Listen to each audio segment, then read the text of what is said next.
Hello again, everybody. Welcome to another episode of the Atlantic Bushcraft Adventures. Tonight, episode 39. And when I wrote that down, it caught me off guard. Every time I see it, I still think, how did we ever make it this far? But I guess just the passion. Yeah, I guess that's it, or stubbornness, one of the two. Okay, it is definitely stubbornness. But anyway, tonight we're going to talk a little bit about cell phones and everyday carry items. Ben and I had actually talked a little bit about cell phones in the past. We have, I'm not going to say conflicting opinions, but we have different opinions on the cell phone, which kind of brought up the rest of the question about everyday carry items, and somebody actually asked it on one of our pages there, so I figured we'd address it all at once. So, the basics of it is, Ben, you're a big believer in a cell phone kind of every time you go in the woods, right? uh, I think it's the best worst. That light's going. Oh, yeah, yeah. I think you might notice me a little off. I got a light that's flickering. I keep looking at it, so I can't even see what I'm seeing here. But yeah, to me, the cell phone is almost like the worst, best thing you can take in the woods. It gives you a ton of things. It's a great backup, but it's a huge liability if because it's all your eggs in one basket, really. You know what I mean? No, and that makes perfect sense. And that, like I said, that's. I'll get into my opinions in a little bit. Yeah. So I guess what we can do is we'll start discussing it. So the cell phone, a lot of people would, I think, from the beginning say it sort of takes away from the woods. Probably shouldn't be in the woods. You should probably leave it at home. Anyways. But with everything in life, it's kind of ingrained itself in our life. It's kind of an EDC for almost everyone. I know people who, if you're halfway to work, realize they left their cell phone, they turn around and get it. 10, 15 years ago, half the people didn't even own cell phones. You know what I mean? 20 years ago, almost no one did. Uh, so it's really come within our lifetimes for sure, and anyone older than us, definitely within their lifetime. You'd have gone from a time when a cell phone was unheard of to it's now, almost a daily essential. But what does it do in the woods? I started writing some things down. Immediately, it's a phone. It allows you to contact people. So you can call people and talk to them. You can text them. You can also send your location, which, if you're lost in the woods or injured, extremely great. Not only do you know where you're to, you can let someone else know you're to instantly. I've used this. I don't know, have you ever used this to find somebody? The cell phone? Yeah, Um, just message or just send your location.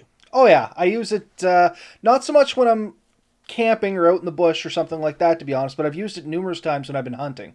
Most times when I go out in the woods, I'm either by myself or with you, so. Yeah, yeah. But I've even used it in town. Like if I'm at a store or something, and buddy says, "Well, where are you to?" "Oh, I'm right here," and you can send it. But I've used it in the woods, so that's a great thing. Link on top of that, it is a built-in map and compass. If you have it now with Google, you can turn the phone. It'll literally tell you which way you're looking. You can put you on the map. You can see the little arrow. So it's an awesome map and compass. It's a camera and a video camera built in. Honestly, I mean, when I was growing up, you wanted a video camera. It was a big thing that went on your shoulder. You know what I mean? Like I now, remember those. right? But now it fits in your pocket. You can get pretty well as good photos with a lot of these phones now as you can with, high-end point-and-shoot cameras, and not so much like maybe your DLRs and SLR cameras, but definitely a solid camera. Reference library, and I do mean library. You can download or access more books than you could potentially ever carry in a cell phone and have it available to you 24/7. Really, you can have an entire library, like, within your phone anytime you want. You got access to your Wikipedias, your encyclopedias, general, references. I have field guides and stuff I physically take, like books. My phone is smaller and lighter, and I can carry 100 of them in my phone, no problem. And the great thing about a phone is most of the stuff you're talking about, you don't actually need to be connected to the cell network. You can download all this stuff for offline use. Yeah, most of it I do because I try to save my data for foolishness. uh, Flashlight, built-in flashlight. It's there. If you need it, it's there. Does it kill your battery quicker? Yes, but it's there. Up-to-date weather and alerts. There's a program you can download for plant identification. You can take a picture and it'll pretty well tell you what kind of plant it is. I mean, that's pretty amazing. It's your clock, it's your calendar. You can even get like moon and tide times, things like that, and so on and so off. Infinite number of apps for doing whatever you want. So bang for your buck, pound for pound, it is almost the best piece of gear I could argue that you could take in the woods because you have almost everything else you carry in your kit except for like your shelter and heat. But all you can carry it. In your phone, it gives you a ton of options. And in that regards, I say it's almost essential gear. The problem with it is it does have a limited battery. Most phones pretty well still can only get you a decent day. If you decide to really like turn it off and conserve your battery, you can get 2 or 3 days. But most phones, through heavy use, 1 day it's shot. And if you damage it, if you drop it, if it gets broke, then you're without all those things. So in essence, I consider it the backup. I consider my cell phone a backup to all my other devices. I don't look at it as my primary, but the reality is it can substitute for so many things rather than having to carry 2 compasses and 2 flashlights and a couple of GPSs. I can carry my primary for each of these items, and then a backup is my phone. It fills in all these as a spare. So if I lose my compass, I can still get the use out of the phone. Is it as good as a real proper compass? No, but it's pretty darn close. So that's kind of my thought process with it. I think it's a great piece of gear. It opens up a ton of options, and really weighs next to nothing. And it's something that most people have. There's very few people out there that don't own a cell phone. Not everyone pays for a data plan. Not everyone has a top of the line. I don't know what you call them, like the iPhone, which smartphone. We'll just leave it as a top of the line smartphone because then now you're into Android, iPhone, and. But even the mid-range or even some of the cheaper ones still offer all these things and work almost as well. Really, there is no bad phone being sold today. There's just ones with more options or better options. But for the most part, they all serve the same fit, form, and function. And I agree with that, yeah. Better phone might get better reception, may take slightly better photos, may be a little bit more accurate in certain areas. But the end result is, in an emergency, every one of them will pretty well serve you equally well. So that's kind of my thoughts on it. I'm sure you have some thoughts yourself, but... Yeah, okay, so I'll play a little bit of devil's advocate on that because, like I said, we don't have conflicting opinions, but we do have separate opinions. I don't disagree that it is a good backup, and that's the way I see the phone is... The phone fills in the gaps when I can't necessarily get to the item that's dedicated for its use. If I happen to be out and I don't want to crank out... To be fair, I do use it almost exclusively for pictures. I don't tend to take a point-and-shoot camera. You've seen my yellow little waterproof stuff camera. Lily has since taken that over, my daughter, but I generally don't use it for pictures. I use it for like waterproof filming and stuff like that, but I do use my phone exclusively for pictures, and then it just kind of fills in for everything else when I can't get to the proper item. I don't use it for a lot of my recording, but you and I talked about this, and I think it's more because the quality just isn't there in my phone now. It's a little older phone. The battery life's not as great as it should be. The camera's not as great as it should be. It's all, I figured it out. It's between 7 and 10 years old. So the technology has definitely come a long way in the last 7 to 10 years. So I'm still rolling with old technology. I'm basing this solely on the phone I am using. because I can't speak of a better phone as of yet. It is in the future. Once I get one, maybe my opinions will change. But I always keep my hard items, like the GPS. I still carry my Garmin. And I love my Garmin. I know I can do it on my phone, and that's all good and dandy. The difference being my phone, if I turn the GPS on and walk around, it's dead probably in 2 hours. This thing still has the same set of batteries I put in it 2 years ago, and I'm just turning it on now, and I bet you it's probably more than half full.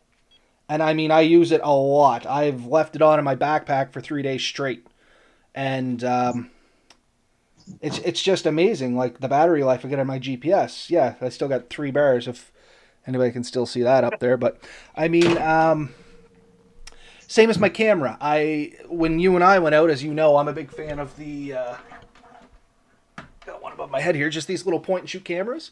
And for no specific reason, then it just takes better video than my cell phone. And once again, I have to come back to that big problem with my phone specifically is the battery use. If I'm recording with my cell phone, the best I'm going to get is maybe 30 minutes before I start getting battery problems. And even if I take a power bank and I take my solar charger and stuff like that, record for 30 minutes, charge for an hour, I mean, the trade-off's just not there. Generally, I know we had some problems with these in the last outing in the batteries, but I think I figured out what that was. I can get about an hour to 2 hours recording time out of this, which is all I really need, you know what I mean? And I got 2 of those little point-and-shoot cameras. And truth be told, these little point-and-shoot cameras actually weigh less than my cell phone. So, well, this one weighs less than this cell phone. The two of them together probably weigh about the same. Like, there's no weight. It's the bulk. I have to carry an entire other bag with me, as you've seen.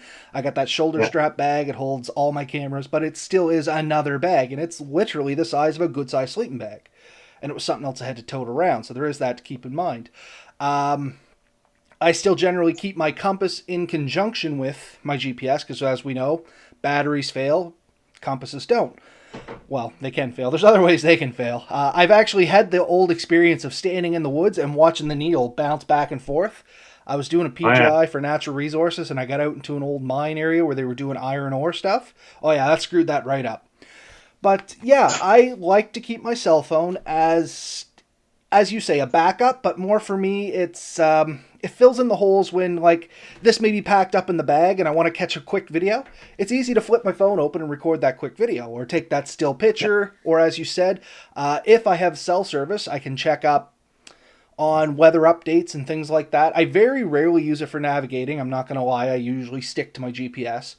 But you can, like, just throw up an Instagram photo, check on Facebook, check on weather, call the family, because normally I go out by myself or with somebody else. My wife doesn't typically always come with me, and she likes to know that I'm, half alive, half safe. And that's where I find the phone obviously shines, because I do have a flip phone as well. My age is now showing, which has amazing reception, and I do keep it around specifically because where these things crap out, it still gets great reception. And if I am going really deep into the woods where I know I'm going to have no cell phone service, sometimes I leave the smartphone home and I just take the old Samsung A920, which is my flip phone, which is over there, and I'm not going to bother getting it, just for the reception. So I agree with you in the fact that phones serve a function. I definitely agree with you that everybody owns a cell phone, or most people own a cell phone nowadays. It's almost a necessity of life because people have started doing away with home phones. We don't own a home phone. Well, I got the fax machine behind me, but I mean, I don't have a home phone per se. You can't dial a number and me pick up a phone. It's all done between our cell phones. And more and more and more people are going that way. We've been the same for 2-3 years now. We got rid of our home phone 2-3 years ago. Haven't looked back, never missed it. In fact, the last couple of years we had one, we actually realized that there was a message on the message machine that we had not checked in 2 years. And that was the only phone call we had received to it for a couple of years. And a phone. There's no. Yeah. Nope. Sorry. Go ahead. No, I was going to say another point I want to touch. I got some notes jotted down. What was it? You said a lot of people say that it takes away from the woods experience. Yes and no. I don't know how much I believe that. So, well, depending on who you are, it definitely can. But I think that reflects more in your day-to-day life anyway. I know there's lots of people out there, they can't go like a half hour without checking on Facebook, or they start getting twitches. You know what I mean? They have that. I don't know what it is. To me, I call it just the nosiness. They want to know what's going on. Like, they can't keep to themselves. And if you're like that anyway, chances are you're not going to be going out into the woods because you're going to be too drawn to having to Yeah. be, the latest and greatest what's going on. And I've said it a multiple times in our podcast. Like, once upon a time, I was really tech savvy, and I've gotten further and further away from it. The more I watch people around me rely more and more on it and get drug into it. Like, it's not uncommon to go out to a restaurant, sit down, try to have a meal with your wife, and you're just kind of glancing around waiting for your food or something like that, and all you see is this from everywhere. You know what I mean? Like, the phones are always up. Everybody does it when there's a lull. The first thing that happens is the phone comes out. Yeah. And as a culture with people, I mean, that just drives me. People are social animals, and we're literally turning ourselves into the most asocial people everywhere. I have a whole other rant that can go on that, so I'm going to leave that alone there. But yeah, cell phone, great backup, has a ton of tools. Somebody just said in our comments here that it's like the new Swiss Army knife. It does everything, and I can't argue that. There's an app for everything, literally. If you can think it, there's probably an app for it. And it's getting to the point where it's a really good substitute for a whole bunch of things. So in that regards, it is great. But there is that thing, like when you go in the woods, you kind of go there to unplug. And if you take your cell phone, you can't truly unplug. And I agree with that. But you can put it on airplane mode. Mm-hmm. You can intentionally decide not to surf the web while you're out there. You can decide, I'm not going to download 12 Netflix movies and watch at night. But some of us do, in fact, enjoy that, because what's the alternative when it gets dark at 6 o'clock and you're out there and you've got 4 or 5 hours where you're probably going to go to sleep? You got your fire going. You could read a book, but then you still have to be running a flashlight to do it. And the reality is that flashlight is burning about as much power as your cell phone would to watch a movie. So is it 6 in one, half a dozen the other? It's all about the experience you want to experience. And I think that's what it really boils down to. That's a good way to sum it up. It depends on the experience you want to have. If you are somebody that is a little bit more attached to their cell phone, then for sure, it's definitely going to be, like, top of your list to going. If you're somebody more like me that's literally trying to disconnect from the technology when you go out, you're probably still going to take it. And I self-admit, I still take it. I'm not going to leave my cell phone home. If Melissa had to get a hold of me or something like that, then she'd have no way. If I'm going to an area that has no cell reception, then sometimes I do leave it in the truck or something like that. You know what I mean? But it always at least comes with me to the point where I can make the decision if I just want to leave it in the vehicle or if it's coming in with me. I'd never completely leave it home just because of the conveniences it provides. So I think in the end, I think we both kind of agree with my original statement. It is kind of the best thing you can take in the woods. Yeah. It has its purpose, and if you have the ability to, the willpower to use it as simply another outdoors tool and not become reliant and dependent on it, it does help with the experience. The reality is, to get those photos, to get those videos, to really enjoy it, to have that reference material that's available quickly, so you can, learn new plants and stuff. I think these things are great. Learn new skills and stuff while you're out there. You can have this information. You can experience it right away. On the other side, it does make you scarily close to being able to sit there and literally do work. You can answer work emails, and you can still have to deal with the people that are maybe adding stress to your life. And that's what a lot of us get out to get away from, these additional stressors and problems, and just to sort of calm down and be one with the outdoors. The cell phone gets rid of that barrier, the woods that protects you from that. It's no longer there. That everything can come straight to you. So it has its advantages and disadvantages. But I think the potential honestly, I mean, I'm in search rescue. We've talked to this before. I think in the last few years, we've had less searches than we have in many years previous to that. And I blame a lot of that, or I give credit a lot of that, to the modern technology that everyone now carries in their pocket. People have the GPS. They can call for help. They oftentimes don't have to go to the emergency system to get help. They can usually help themselves out. They know how close they are. They can see things. So it is very much a lifesaver. It has saved a lot of people's lives. But it does have its downsides and needs to be treated properly, like any tool. It has good and bad options, and we need to use it properly. And I think we've beaten that to death. Pretty much, but I mean, it was a legitimate question, and I think we had to give validation to it. I think we successfully done that. Like I said, we didn't have opposing opinions, just slightly different opinions. And that's the beauty of all of this. All opinions are perfectly valid to the people that hold them, right? Yeah. So, yeah, I guess we've kind of put that one to bed. If anybody has any other questions, feel free to shoot in the comments there, or the live chat, or whatever I have up here on the side, and we'll pick at it a little bit more. But we got about 10 minutes here, so let's talk a little bit about our everyday carry items, because, once again, I can't remember if it was on Instagram or Facebook, but somebody did ask a little bit about it, and I was like, oh, we can cover that in a video, because it's pretty quick.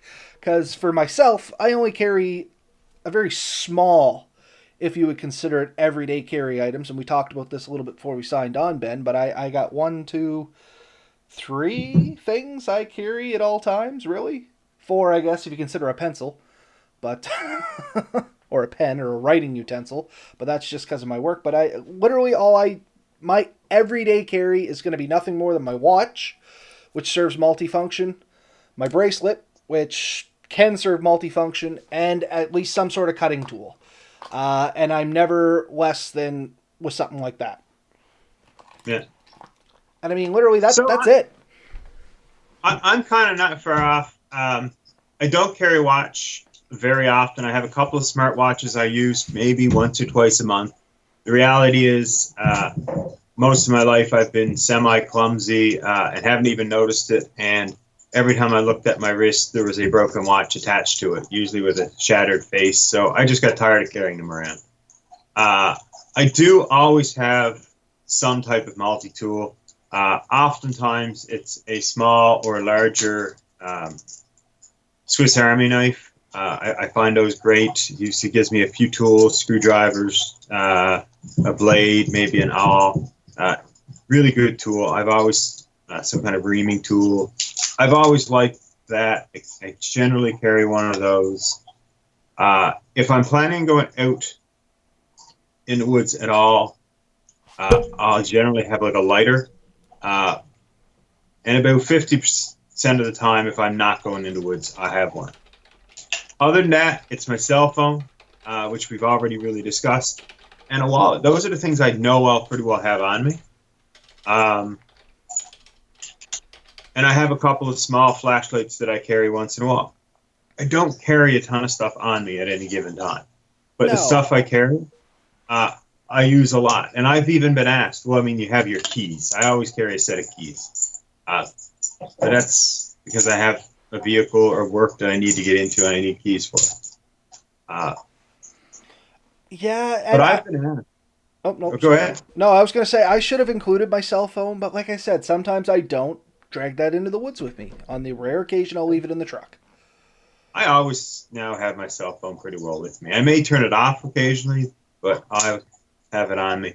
And there's oftentimes like a pen or something in my pocket. But the question I get asked a lot, and I'm sure you've probably been asked this, that I think most bushcraft, outdoorsy people do carry a knife. But a lot of people who don't will often ask, why do you carry a knife? Like, what do you use it for? And what don't you use it for, Ben? That's an easier question to answer. That is the thing. Like, I happen to have taken my knife out of my pocket last night when I was working on the car. And I went to work this morning without a knife in my pocket. Like, unheard of for me. And 3 times I wanted to use a knife or something and didn't have to use it. And I ended up like using my keys or grabbing a scissors. Like, just in a couple hours, I work in an office. Like, how often should that really happen? But it is. Like, I'm always using my knife for something. You don't realize how much you use one until you have one at your fingertips at all times. And that's just the thing. Like I said, this isn't even a fancy knife. It's more of a box cutter, right? And you'd be surprised how much use I get out of that. I have about 5 like that. And I do keep them around. I have the blades for them hidden out throughout the house. Not hidden. Just that's where they tended to sit. Mm. But no, I love those. If we want to go a little bit further, if you wanted to say like an every woods carry, like regardless, like if you're going out for a 5 minute hike, my gear does increase a tiny bit. It would include either my compass or GPS at least, and a fixed blade knife. I pretty well, bare minimum, would be carrying like this Mora companion. It's been my go-to knife for quite a while now. But that's like your next step up, and then past that, it's a camping trip, so I have my full pack. Yeah. And that's a whole different show, really. And much like you, if I'm going into the woods, then I would switch to a fixed blade knife. And literally, it's just for something that's a little bit more sturdier and robust. Not that I couldn't get away with my box cutter knife. It's just the fixed blade gives you a longer blade to work with and a few more options if you needed them. And I'm trying to think if anything other than that really comes with me. And I mean, not really. Fixed blade knife, and if I'm going hunting or something like that, I might take a small provision of food, just in case I get held over longer than expected. I mean, generally, once I've got my knife in the woods with me, most of the things I tend to need in the time I'm going to be in there, I will make. Like a walking stick is something I'll often have if I'm going to walk any distance. But I don't carry one necessarily with me. You rarely in the woods very long before you see like the ideal tree for it. You cut one down or find a dead branch and trim it up and walk with that. And then when you finish with it, you never invested any time or money into it. If you don't want to carry it any further, you leave it. If you really like it, I bring them home. I have a few laying around, but food, I mean, there's often berries and plants you can eat that I'm familiar with that I will. And if I'm not familiar, I won't try them, but it's what I find I need for most small, outings. So Red Bear, I was just looking at some comments here. Red Bear Tactical, he hits the woods in northern BC and has a lot more stuff in his pocket. So I guess here's a question to those that are listening. Do you guys have any quirky items that would be in your everyday woods carry?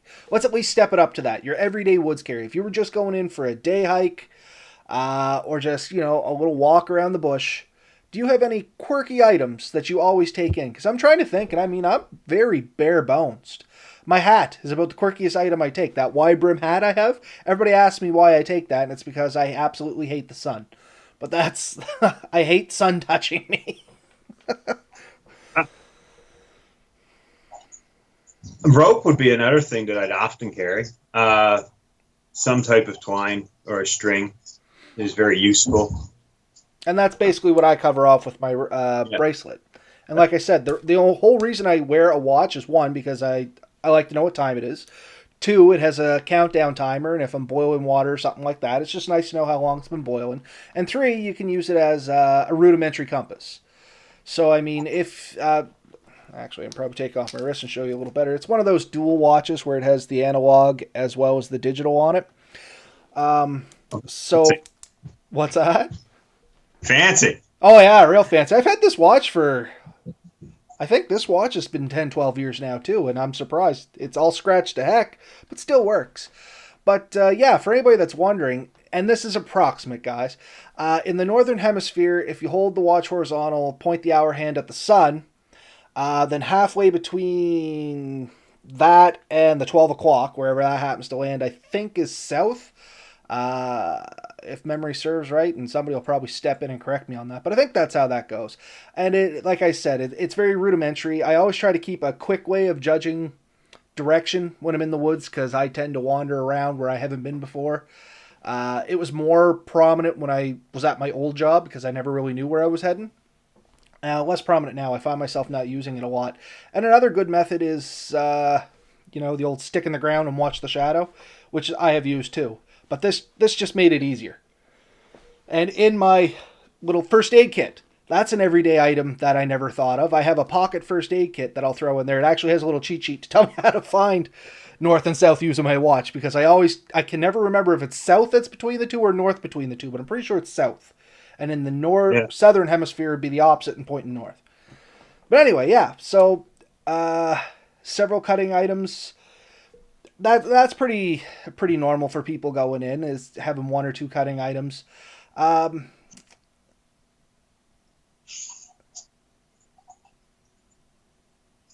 that's so Gary was just talking. He said he used to carry two compasses, but one broke apparently. Just kind of bringing you up to speed here, and apparently they were pointing in opposite directions. So I asked him if he ever figured out what was wrong, and he didn't. But he said that the day it was all going down, it was raining all day, and I was just trying to think if that would have any effect on a compass. I don't know why compasses would point in two opposite directions.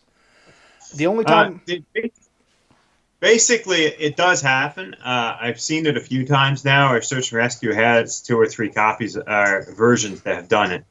It's basically a relatively lightly magnetized piece of metal, and it doesn't take much to magnetize or demagnetize metal. So if it's been placed into near a strong magnet or into a magnetic field, it's somewhat easy to flip its polarity. And it happens. It doesn't happen super frequently, but it can happen. It could happen if it's sitting especially close to, say, an AC circuit with any amount of power going through it. You can easily, it'll flip them back and forth for a while. Eventually, it will take one or the other magnetation. So that would be an easy thing. Or carrying your car, there's some strong magnetic interference that it could be exposed to there, or some other large metal object that has a magnet on it. If you get it in that field for long enough, and especially if it's moving around a bit, that can enhance it. These are things that can happen to these things. It does happen. Well, it is a physical, mechanical device, and they can fail. And that's a real thing that people don't realize. A compass is not perfect. It's not foolproof. It isn't dependent on batteries. It won't die per se, but things can happen to them, and they do need regular inspection, not so much maintenance. Declination, maybe, if you're that far into it, but even then, you don't really need to set that to be able to find your way as long as you're using the same relative point. But if you have a fluid-filled compass, most of them are. I mean, I have a cheap. I don't think this one is, but it's a cheap compass. If you start to see bubbles building up inside of that, those bubbles affect the use of your compass. They generally say you should throw them away. Some people say you can freeze them and drive it out sometimes. Warm them up is what I've always been told. Not boil them, but warm them up. But my Sylvia, I think it's a Sylvia. Just give me 1 sec. You chat. I'm going to grab it.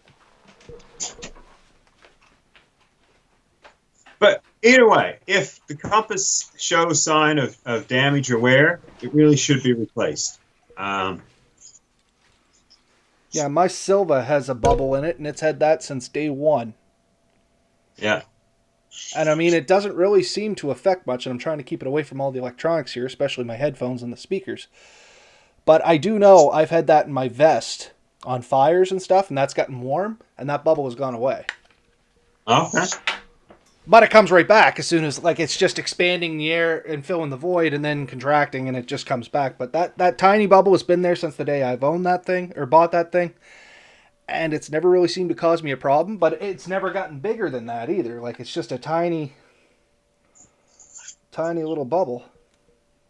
So if at some point it does sort of like contact the needle, it can provide enough resistance that it could prevent the needle from pointing to the proper magnetic north. Things to keep in mind. Yep. Right? But it has... No, I was going to say, I always check mine, at least prior to going into the woods with it and relying on it. I just noticed it's actually broken there, the little clip that holds it close. But anyway, yeah, prior to going into the woods, I know what direction north is outside, so I'll walk out into the driveway and just make sure it's pointing north. And like you pointed out, the other big thing to watch out for is with a compass, you need to check it fairly regularly. I mean, like really regularly. If you get in the woods and then check it when you've gone 4 or 5 miles, then you don't really know which direction you left from. And you could, at any point in time, cross a piece of environment that is mineral rich that may affect the magnetic field in the local area. We've seen that fairly frequently where people only a few dozen feet apart have totally different readings on their compass, and it's because somebody's standing near a large metal object or a fairly dense magnetic field that's affected the use of that compass. But if you're checking fairly regularly as you go, those deviations will be quickly corrected on either side. And I know we're pretty much to the end of our time here. Just Red Bear happened to mention his everyday carry. And I'm thinking old Red Bear wears cargo pants. So he's usually got 3 folding knives, a Gerber center drive. What? I guarantee you he does. So 3 folding knives, a Gerber center drive, an Olight M2R Warrior, 2 lighters, a Streamlight Micro Stream, a Gerber Solstice, a Casino analog watch, a survival bracelet, whistle, and compass. That's his everyday carry, Wood's everyday carry, which actually sounds like a lot. It's not though. But not really. I mean, I poke fun just because of the amount of items, but that's really just, you know, I could see that being the minimum to go in with. It's not a bad idea because he's got the 3 folding because, you know, what's the old saying? 1 is none, 2 is 1, 1 is none. Yeah. A Gerber center drive, which is just going to give you your multi-tool. I'm not really sure what an Olight M2R Warrior is. What's that, Ben? Olight? Olight, is that just a flashlight? Or I think it might be. You want to chime in there, Red Bear, and let us know what that Olight M2R is? And this just might be my own ignorance. 2 lighters, once again. What's that? Come on, Dave. Tell us what you got. So a flashlight, a second multi-tool, a watch, a bracelet, and a whistle, and a compass, which, like I said, that's really not that much stuff to drag into the woods. Because if you ever needed it, yeah, that's not going to be a whole lot of stuff to actually get you through. No, and if you want to throw on top of that something that wouldn't take up a lot of room, that would make a huge difference, would be 1 large garbage bag. Yeah, because it can double as a ground sheet, a poncho, shelter. You know, that and some string, and honestly, you could, with what he's got, a plastic bag and some string, you could easily survive a night or 2 in the woods with very little discomfort. But even with that, if you're willing to build a primitive shelter, you can easily get through a night. So all good items. I don't just any of it. Like I said, I carry a lot of other things, but it varies a lot. So why it falls off of the everyday carry category. I have a list, like a handful of different knives I carry. I showed the 2 multi-tool, but I have like the Gerber multi-tool, like the plier set, things like that. Depending on my mood and environment I'm going, I will switch out my gear to similar or slightly different items. And it's good to do, but yeah. So the Olight was a flashlight, by the way. And just looking at all that, why did fanny packs ever go out of style? You want to talk about the perfect things to put in a fanny pack? Is that my age showing again, Ben? Like, am I past fanny packs being cool again? No, but they do have like the more here. 1 second, I'll show you this. This isn't a fanny pack, but it is coming a bit more style. Oh God, I hope it is just absolutely awesome. These sort of like butt pack style. You can wear them a bit like a purse. You can, like I have a belt that goes around it. These are pretty cool. I've decided I'm going to start carrying this in the woods with me more. But not simply because we are trying to do more videos and stuff while we're out. This is going to be pretty well my camera bag. Melly uses something very similar to that, and she loves it. Man, it is kind of like a merce, man. It's a man's purse, but a merce. It is a fairly tactical little device. It's got some room there for some little patches. I got a little Ready-Man patch on it. It's got some side pouches. I can easily get a GPS, some spare batteries, some flashlights, a couple of stands, a couple of those action cameras in there. some memory cards. I mean, there's a ton of stuff I could stick in one of these. And it's got 3 or 4 ways to carry. It can strap to my Molly gear. Like I said, it's got belt loops. Yeah, no, like I said, Mel loves hers and praises it up all the time. And Gary, the reason we're not picking on Jeremy's high heel hikers, because I don't know if he's still with us or not. He said hi up there way back at the start, and then I haven't heard from him again. So he must have had to do something. If he was here, I'm sure we'd be picking on him a bit more. I mean, he admitted that he was wearing high heels in his pictures earlier today on his site. So to a conversation with his wife, anyways. I seen the pictures. Yeah. Are you talking about the ones where he was in his tent? I don't know. I mean, the man's not overly tall. I'm just throwing this out there. If he wants to, to see over squirrels and other items in the woods, he might need them.